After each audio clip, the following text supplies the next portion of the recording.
this. He eventually, isolates himself even further by biting off his own tongue. Let's move on to Moju, 1969, also known as The Blind Beast. This is by Dai Studios and directed by Yasuru Masumura.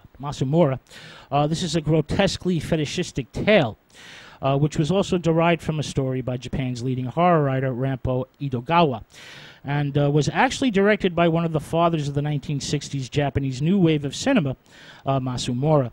A blind sculptor played by Eiji Funakoshi, with the help of his mother, played by Noriko Senaguku, kidnaps a young model named Aiki, played by Mako Midori, and locks her up in a room decorated with large blow-ups of various parts of the female anatomy. One wall has nothing but photographs of eyes. Another wall has lips. One has breasts, and so on. Gradually, Midori succumbs to the room's weird atmosphere and to the blind sculptor's rather unpleasant perversities. Extended imprisonment in the darkened room causes her to go blind, whereupon both enter into a deliriously sadomasochistic relationship, which involves biting, whipping, cutting, until in the escalating sexual frenzy, she agrees to become the perfect statue, and the blind sculptor takes a meat cleaver and hacks off her arms and legs, reducing her body to a rather phallic-looking lump.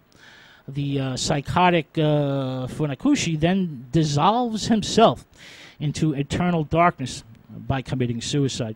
Considered to be one of director Masamura's most outrageous and disturbing films, the movie's horror is grounded in the obscene immediacy with which it figures into one of cinema's most fundamental fantasies, the image as the source of erotic gratification, and the fictional world evoked as a darkened and enclosed box.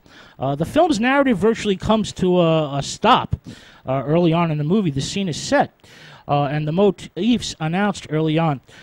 In fact, in the opening sequences, as Funakoshi caresses a statue that Midori modeled for, and a type of repetitious S&M logic takes over, represented by the sightless couple wallowing in an orgy of touch, which somehow never quite reaches what it looks for, the fetishization of the female body, which of course underpins the star image.